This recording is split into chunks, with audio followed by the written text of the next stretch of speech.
Welcome to the Select Board meeting and public hearing on Wednesday, April 16th, 2025 at 7 p.m. at the Hollis Community Building. On my right is Jack Regala, and on my left is Roger Hicks. I'm Mary Hoffman, and we're your Select Board. I'd like to call a meeting to order. And then I need a... Make a motion to suspend the meeting and open public hearing for license renewal application submitted by Todd Herdboyce of Hollis Medication Station for a medical cannabis caregiver retail store. I second it. All those in favor? Aye.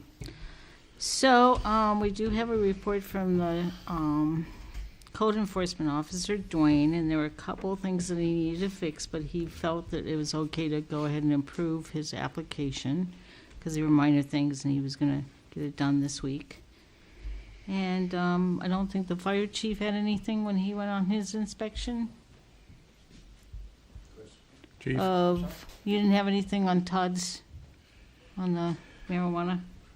I did not. I was called away, emergency Okay. incident, so I wasn't able to So, attend the inspection Okay. myself. All righty, thanks. Is there any public comment on the Hollis medication station? Is there anybody on Zoom? Anybody in the public want to comment on the Hollis medication station? We haven't gotten any complaints from any of the residents. So if there's no comments, we need a motion. Make a motion that we close the public hearing and reconvene the select board meeting. Second it. All those in favor? Aye. Make a motion that we renew the application for Todd Herdboyce of Hollis Medication Station. Second that. All those in favor? Aye. Under old business, we have a new town manager update, which Roger Hicks is going to provide for us. Thank you. Yep, the committee has been working on it very much. We did some more interviews.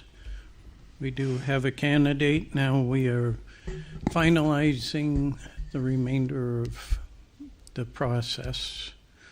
So it's basically drawing up contract and going through negotiations and making the final offer. So hopefully by May 7th, we'll be able to announce that. And then Jack is going to do the municipal town office update. The progress from last meeting, they finished interior wall framing, continue mechanical, electrical, plumbing, ran sprinkler in basement, building out electrical room, Tyvek outside, installed windows, started the timber framing, as you can see, for the entranceways. Continue spray foam, take a lot of foam in there. They did continue trim detail, town hall septic tank hookup, drywall the elevator shaft, plywood mechanical space. Looking ahead, they're going to continue trimming. Again, they're still working on mechanical, electrical stuff, plumbing. They're still spraying. They're finished up in the electrical room. And again, as you can see, there's a lot of timber to be put up. They're going to start roofing and complete truss restoration. That's ahead. So that's really moving along. Yep. And I know that Bennett and Kevin Flinner met with them about the IT, and Bennett's been working on the furniture with people. Anything else to report, Bennett? No. No update.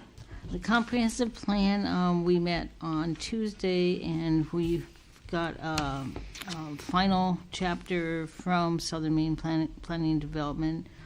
It's Chapter 2 and Chapter 4, which we're going to be reviewing. We did invite Mark, I can't think of his last name, he was on the select board. He came over and talked to us about the TIF a little bit and how they originally designed the TIF and what it included and didn't include it, because some of the comprehensive plan committee members had some questions about whether they had anything in the TIF agreement about conservation and maintaining the land. Ordinance updates for June warrant. all the ordinances have been approved and have been submitted to Martha, so that the warrant and proposed ordinance changes will be posted to the website on April 23rd, 2 weeks prior to the first public hearing. And we did send all the ordinances to the to our legal department for review and update. So, Do we want to? and then Martha's probably going to address this a little later, but there's going to be a little difference on the ballots this year, where, you know, on the warrant we have, like, for instance, Article 3 says, shall the town vote to raise and appropriate $1,816,720 for general government operations, and it has a question mark. And then on our warrant itself, it lists all the places like administration, broadcasting, all the offices that are included in that $1,816,720. On the ballot itself, it's just going to list the question about the money, similar to what they do with MSAD 6. But the warrant itself will be posted in the voting booth, so you can look at the different monies. So that's going to be a change this year. It was recommended in 2017 by the state ballot people that we change our ballot, and it never got accomplished. So we're going to try it this year, and we'll be having some examples so everybody can see them posted. So Kind of streamlines the ballot, changes it from 7 or 8 pages down to 2 or 3. So, and then I'd like to present our fire chief, Chief Chris Young, to give his fire and rescue presentation. And I actually want to, before he starts, tell him that I'm very thankful for the service that they provided for one of my neighbors this past weekend. Because we just got them signed up for it, and they did it right. They called 911. So thank you, crew, for me. Good, very good, thank you. So I'm just going to go over some statistics and things to present from our 2024, this is the 2024 calendar year. Perfect. So for our total call volume, you see we have a 7% increase in 2024 over 2023, 10% increase overall since 2022. We're currently running about 6.7% over on call volume for this time last year, for 2025, just to pass that along. Something to note is that last year on April 3rd we had, and there's actually a slide about this later on, we had a major winter storm that was declared a disaster, that we had a record number of calls during. So we're up on our call volume, not withholding that we haven't had a storm like that this year. So, and go next one. This slide, it shows example of medical responses versus fire responses. Last year it came in at 71% EMS to 29% fire. The number is usually about 80-20, but it appeared that we had 2 major storms that had significant number of incidents. I think we picked up an extra almost 70 incidents from 2 major storms over the years, so that has skewed the number slightly, but that's our comparison, EMS to fire, for call volume. This is an interesting statistic that we're able to get from our new records management program. So our response times continue to be excellent with our on-duty staffing.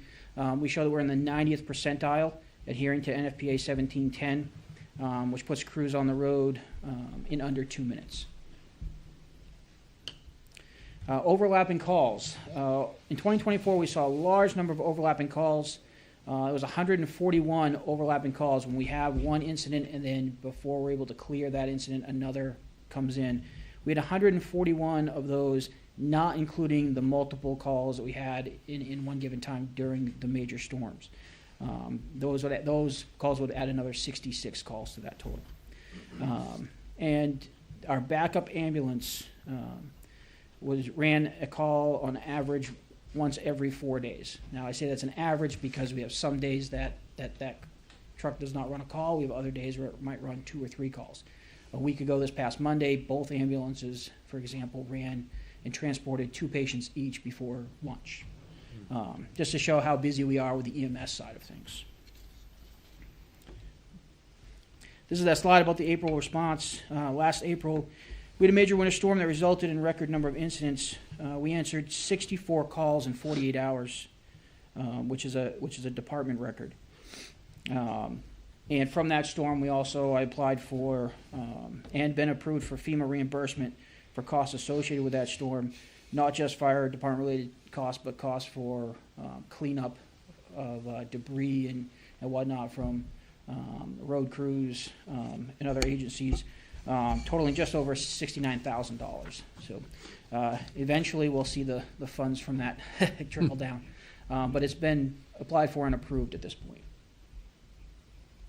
So a little piece I like to put out there for staff commitment, put in over 36,000 hours in 2024 between on-duty time, call company responses, training, and work details. That's an impressive amount of time for a small group of people that we have to put in. Some of the training that we've done over the last year, we maintain monthly training schedule for both fire and EMS topics, along with the specialty training such as hazardous materials. We did a specific one on structural collapse last year, vehicle extrication, water supply. We've taken a big jump into the technical and ropes rescue, along with our 2 annual weekend live fire training exercises that the whole staff participates in. We continue our community engagement and outreach. We're visiting Hollis Rec, doing station tours, wreaths across America, CPR courses with Hollis Rec and other local businesses, as well as parades, fire prevention at the schools and daycares and libraries.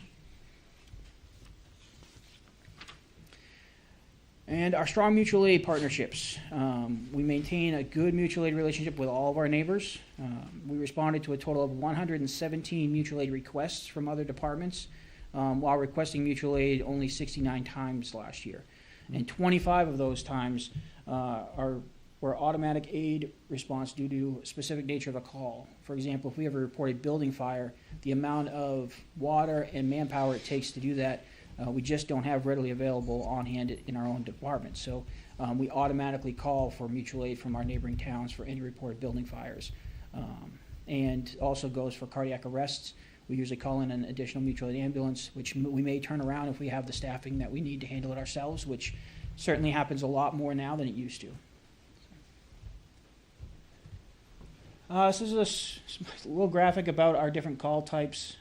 As you can see, the highest number is obviously medical calls, followed by that's our mutual aid requests, and then the next one, which might be surprising to some, are motor vehicle crashes. For in-town, non-mutual aid related calls, motor vehicle crashes are our second highest number of calls that we respond to in the course of a year. That, I believe, is my last slide, my last graphic here.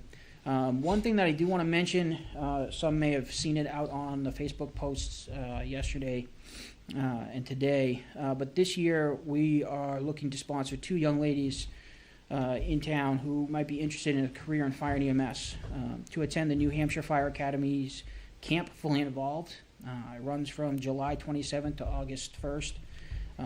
It's a camp open to young ladies between the ages of 14 and 20 years old, where they will learn and train in all aspects of firefighting, including SCBA drills, engine and ladder company operations, forestry firefighting, etc. This is an intensive program. They will do much of the same training that we do here. We do our live fire training exercises twice a year with our staff. It's mandated by the Bureau of Labor. They will participate in the exact same scenarios, fully geared up air packs inside a building with live fire. Very, very cool program. Target specifically young ladies. As most people know, the fire service is traditionally male-dominated industry, but we obviously try to encourage young women to join the department.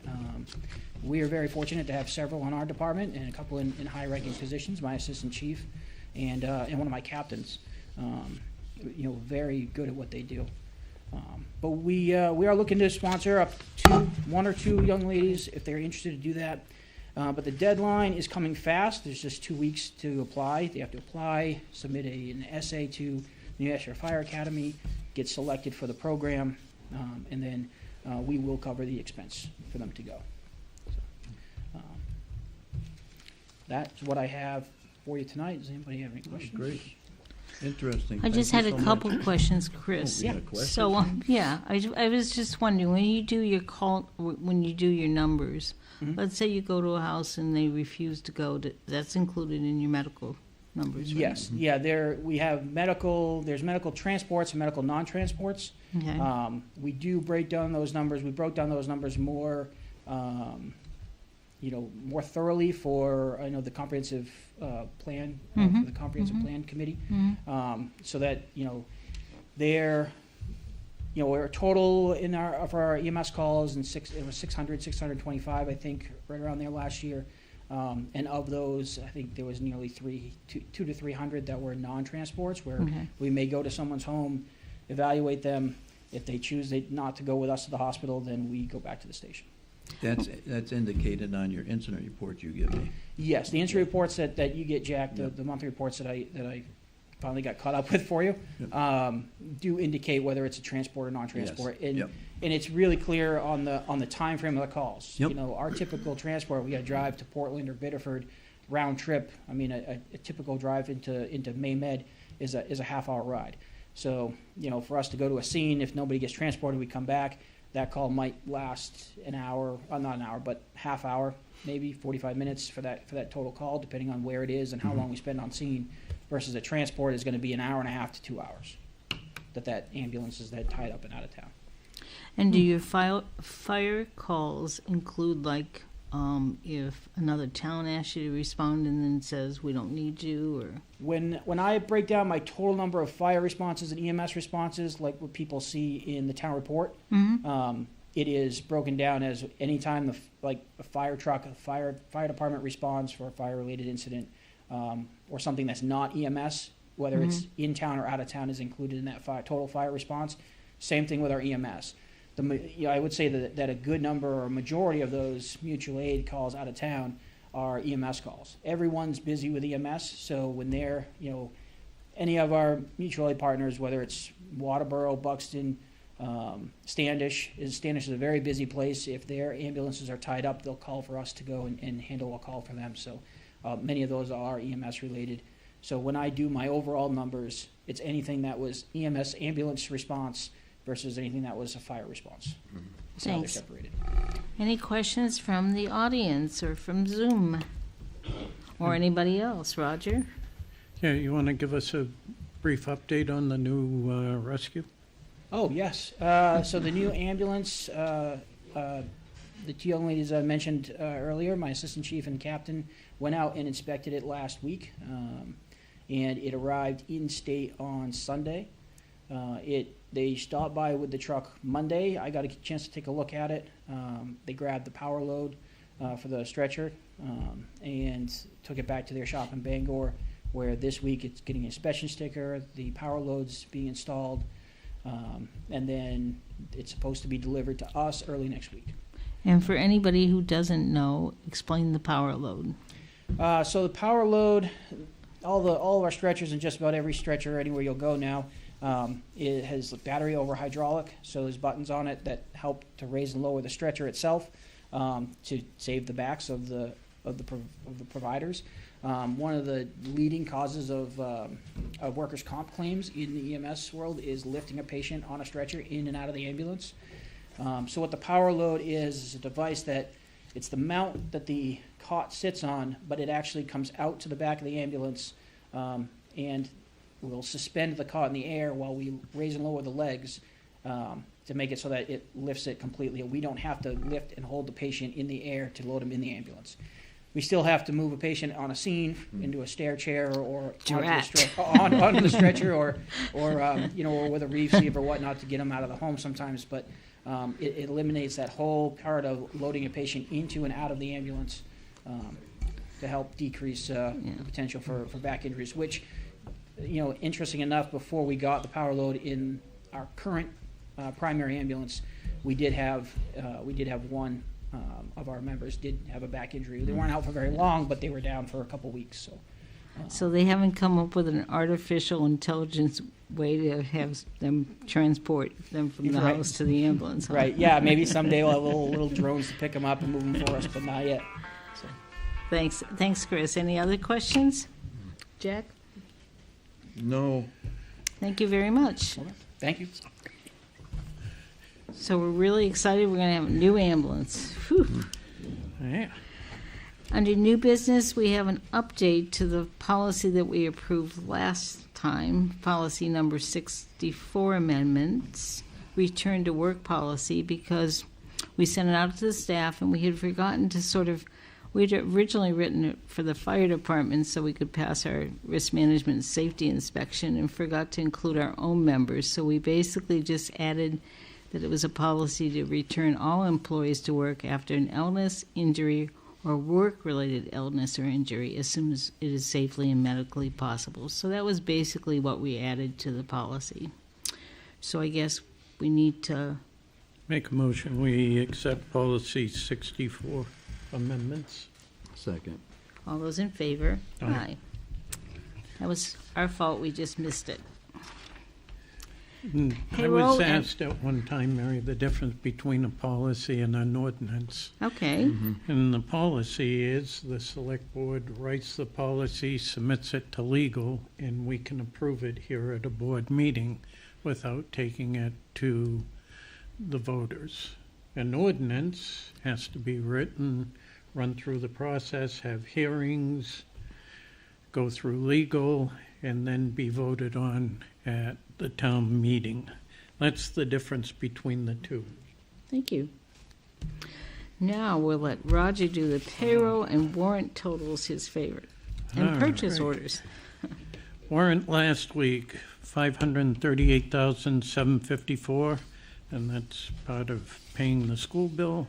Warrant this week is $638,743. We had to pay workers' comp, and we had to pay Great Falls for some of the construction we've been doing. Payroll last week, $34,345. Payroll this week, $34,236. Okay, purchase orders, 4462 IPS. This is from Chief Young. Annual order of protective equipment, not to exceed $15,000. And that's part of the maintenance program that the chief does each year.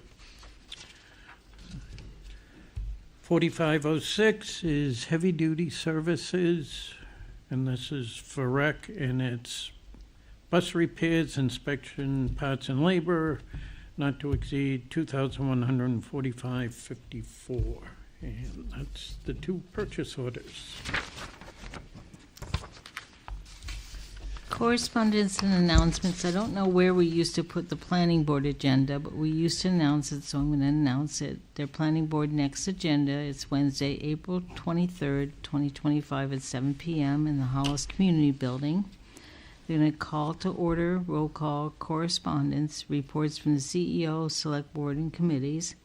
Old business is a public hearing number 2 for the Bracken Solar Project. Number 2 is the Bracken Solar Project conditional use and site plan review. They don't have any new business. Then they'll open it up for public comment and plan for the next meeting and adjourn. And then I'm going to let Jack talk about the California fields because he talked to Poland Spring about it. Yeah, Poland Springs, Blue Trade, and whatever. I had a meeting with them, and they just want to assure that the folks out there, this is temporary posting on California fields while they do work out there. Once it's done, it'd be back to unposted. So just to let you know, at this time, that's why it's posted. So they just wanted to make sure everybody knew that this is not permanent. This is temporary. Okay? So then on the MSAD 6 budget presentation for Hollis will be held during our meeting on Wednesday, May 7th at 7 p.m. here in the community building. We encourage everyone to attend. And just so you know, Don Moran, who's on the school board committee for us and is the head of the finance and facilities committee, he went back to the superintendent and the budget person and asked them to decrease the budget because he felt that the budget wouldn't pass if they didn't do some revisions and look at it a little closer. So he did get it reduced, and they'll be talking about that. Hopefully they did pass it on this past Monday, but I haven't heard. So we're hoping that it's the budget that was proposed at the last meeting of the Finance and Facilities Committee. So come on the 7th and get the update. Got one other thing. On the same night, May 7th, Becky will be representing the town for the York County budget. She's on the York County Budget Committee, so you'll Couldn't be ask down for a there better for your person. first So meeting. ask them to reduce their budget. So, yeah. That is, Huh? does anybody know, like? What? I don't, hang on a second, I should get onto my Yeah. phone. Yeah. Becky Bowley, Timberlane. Our town budget certainly isn't having a reduction. And I understand why that's not happening with a new town office, with a town manager coming on, with things that the voters have approved to purchase, you know. Is there like a magic number that you three are looking at, or that the school, do we know what the school is cutting? I mean, I'll call Dawn and ask if the school's cutting 5% or. Well, or- they're increasing from last year to this year. So They're it's no. increasing by $2,755,698, which is a 4.17% increase. For Hollis, they're increasing from $6,004,212 to $6,260,099.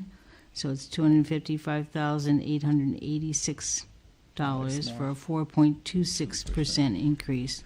The biggest problem they have is that they had contracts with all the teachers and stuff. Their medical expense went up by 12.7% for their medical. And so just with the raises and everything else, it was basically mostly staff salaries and benefits that went up That's on the school budget. on the school budget. Yeah. On the county budget, I talked to Matt Boas, he's the town manager in Waterboro, and apparently the county manager had been meeting with some of the town managers, and he had the preliminary, but it's not the approved. I think we're at 328 now, and he projected either 359 or 360, so. Okay. I know overall the county budget's going up about 13%. Wow, Yeah. it's pretty unbelievable for all of us. Yeah. Perfect, So- thank you. I will miss all the fun on the 7th, though. I'm really, I'm going to call up and ask if they can change the Drat. meeting date, but they probably won't. Hopefully. We only hope. We are currently seeking a part-time secretary for our planning board, finance committee, and board of appeals. Duties include attending all meetings and hearings, posting notices, agendas, and producing accurate minutes. The position is approximately 15 to 30 hours per month, hourly rate dependent on experience. Interested candidates, please submit your resume and cover letters to the select board by email at adminsecretary@hollismaine.org or mail or drop off to the select board office at Hollis Town Hall. Resumes will be accepted until the position is filled. Think it's supposed to go on the Waterboro Reporter this week? Tomorrow, and then it'll be posted on the Waterboro Reporter for 3 weeks. Because you get a bargain. You buy 2, you get the 3rd week free. A reminder that the 2nd annual Earth Day celebration in Hollis will be held on Saturday, April 26th from 9 a.m. to 4 p.m. at the Sports Complex. Schedule of free events include educational nature stations, a presentation from the Center for Wildlife about raptors, reptiles, and mammals, a trash cleanup contest, and live music by Thomas Charles Kluge. Food vendors serving coffee, tea, and ice cream will also be there. We hope you can join us. Thank you for the Conservation Commission and Sports Complex Committee for hosting this free and fun event. And the Center for Wildlife usually brings one of their ambassador owls or hawks, and usually some kind of small animal like a porcupine or a skunk. I guess maybe they won't bring the skunk. And usually 2 or 3 things, and they're really a nice presentation for kids. So if you can join us on Saturday, April 26th. I think there's also some competition, because I'm going to read the next one the next one. The Hollis Equestrian Park Fun Show and Open House will be held on April 26, 2025 from 9 to 4. This will be a multidisciplinary and family-oriented event for all ages. They're looking forward to having people come visit the park, and all proceeds will go towards park maintenance and improvements. Visit their website for more information at www.hollisequestrianpark.com. So it's a shame they're both on the same day, but maybe you can visit both. The senior citizens of MSAD 6 are invited to a free turkey dinner at the Bonnie Eagle High School cafeteria on Wednesday, May 7th at 4:30. Dinner will be served by students and administrators. Please RSVP to Sarah at 207-929-2312. And the Maine Department of Labor provides resources for laid-off workers such as unemployment benefits, job search assistance, career and training services, and low-cost health insurance. For more information, please visit their website at www.workforcesolutionsmaine.org or call 207-930-7047. I think that was that. Mm-hmm. And then I'll let you do upcoming town committee and board meetings. We're going to be having an executive session on Friday, April 18th at 9 a.m. to discuss a personnel matter. The Conservation Commission meeting on Thursday, April 20th. Planning Board meeting and public hearing Bracken Solar Project on Wednesday, April 23rd at 7 p.m. The Select Board meeting and public hearing regarding the June warrant articles on Wednesday, May 7th at 7 p.m. will be preceded, though, by the school budget committee. And Sports Complex Committee meeting on Thursday, May 8th at 7 p.m. The Comprehensive Planning Committee has a meeting sometime in May, but I don't remember the date, so we'll announce that next time. And I think that's all I have. Roger, do you have anything else? No. Jack? No. Okay, we're ready for public comment. Is Thursday, April 20th, is that a correct date? Thursday, April 20th, yeah. Because that's when they just meet at 5:45. I have April 20th on a Sunday. Oh, well then that's an incorrect date. Whoops. It must be the 24th. But we'll make that correction. Thanks. Very good. Good pickup. And Those Ken, dates. who said you're sleeping over there? They just all get to, Anything from the public? Go ahead, Mr. Walters. Terry Walters, Oxford Drive. At the last select board meeting, a resident brought up a concern with Poland Springs, with the trucking. Mm-hmm. And I'm certainly not opposed to Poland Springs. I recognize the taxes, the jobs, the access they give us. Mm-hmm. They can be a real benefit. But there is still problems with trucking. And, they've been at it for 20-some years now. There's a designated route, and it's not followed. Mm-hmm. And the state put a lot of money into that road. They took property, they redesigned the whole road. They're building a new interchange up on the turnpike to accommodate the trucks. And it was all done to make the road safe. Mm-hmm. And those improvements are very important and they get followed. Now, it was said that the town doesn't have any ability to keep the trucks on the designated route, and that's correct legally. But Poland Springs does have a responsibility to the town. And I can tell you, I've been at many, many meetings here with their plant managers and their traffic managers, and they say they're going to enforce the rules. And they don't. And I went to the vet yesterday or the day before. Just on that short stretch by your country store, I met 2 trucks off the route. And Jack, you said that you bring this up with Poland Springs, and they said that they don't get many complaints. And they haven't. Yeah. They But- haven't. been but getting that's them. the So wrong The question is, Yeah. the answer being, maybe they're not getting that many calls. People are just now, And that's right, and that's the wrong metric to ask, because, quite frankly, in the past, I've called. You get Deb Hilton, extremely polite. Yeah. She writes down all your concerns, and then you never hear another thing again. And the trucks keep doing what, it's like the old movie Groundhog's Day. You wake up the next day and Yep. it's the same old thing. Yep. I can tell you, Terry, being there and dealing with Deb, she does send emails to their safety, whichever company it is. But you also have brokers coming in too, so they do send emails. So here's the question the town has to ask Poland Springs. And I'll bet they can't answer it. I'll bet they cannot after 20-some years. Is what percentage of the trucks that are supposed to be on the designated route actually follow the designated route, getting to the plant and leaving?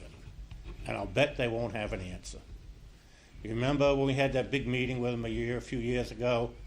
They came in and said they were so proud that 97% of the trucks on Killick Road approached the plant correctly. And they said, well, how'd you get that figure? And he said, we have a camera on the plant. Well, they have no idea what's going on down on Route 35. And so that's the question to ask them. And if it's 95% of following the route, great. If it's 65%, we've got a problem. And they won't know, and they should know. And that's their responsibility to the town. Well, that's the first question I asked Yeah. about complaints and stuff with the truck. But That's the first complaints one. on act, like No. I say, I won't even bother calling anymore, because Well, see, that's what I'm saying. It's a waste of time. How many probably just gave up? Yeah. And I don't think it's the right thing to do, because we need to know this. And in talking with them, I think, I said they better be preparing to come here and speak to the public. You know, they did a on that and a couple other stuff too. They did a traffic study on other things. Well, they should do a traffic study on, and it's very simple to figure out Yeah, how many trucks leave your plant and how many get to the turnpike, and vice versa. It's not rocket science. no, and I know they talked about, upgrading signage and everything else, and hoping What they need correct is a lot of this, but good numbers so we yeah. can have a good conversation. no Okay, problem. thank you. And what Next I meeting. think, Thanks, Terry. what I think, Terry, though, is I think that an awful lot of them are the ones coming into the plant, Yeah, because it the is ones not I going meet out. on 35 down by your country store is usually coming towards and then making going down towards the plant. Because I'm waiting to hear back from them on this No. alternate route, when this whole thing takes place. That's a whole different thing. Yeah, I Yeah. know, And again, when that comes, I think we've got to accommodate Poland Springs. If everybody has to put up with it for 6 months. at that But part that's a of it. different But story. Right. But For when the now. 6 months is up, they got to get back on the designated route Right. again. I understand it, and we agree with you, we're not gonna disagree, but I think, looking at what they're proposing, I think there's alternate routes. Roger and we talked about it, we talked And to them we, about it. and but- as good citizens, we should accommodate them all we can. Yep. But Route 35 and Route 117, they're a different type of road. Yeah. And when they're running that all the time, and not paying the tolls on the turnpike, that's Poland Springs' responsibility. Thank you. No, thank you. Chief Young? I just have a quick question. Do Sure. you guys know what the planned construction is, I believe, on 35? They've started putting up a bunch of What do you mean? signs that Down are on the bag rated. lower end? There's signs on Plains Road now, there's signs up on Yeah, the they- Little Falls Oh, end. Okay, I know exactly what you're talking about. Those are your paving projects. Right. They're gonna be paving, High Street in that area. Yep. Up from 35 at the intersection, they're gonna go south all the way down to the Lyman line. That's what that is. Okay. It's your capital paving. All right, I saw the signs that went up and they're bagged right now, I just wasn't sure if you knew. Thank you. Yep.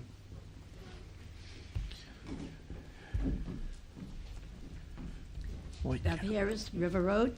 Just want people in town to know that Meeting House Hill Cemetery is not a public place. It is private. Since the California fields have closed, there are many people up there walking their dogs, and they don't belong there. We're cleaning up the mess because people don't. So they shouldn't be there. We are putting signs up either tonight or tomorrow to tell them no dogs. But that is private property, not public. Is there a sign there, Bev, that says private property? You shouldn't have to. Yeah, I know, but most I mean- people see an open I know. space. I'm just asking, that's all. Yeah, no, I mean, we figure most people are smart enough to know private property from public, but there again, that's a stretch. Thank you, ma'am. Anybody else? Jack? Roger? Yeah, at this point, then I'll make a motion to adjourn. Second. All those in favor? Aye. Thank you. Thank you, everyone.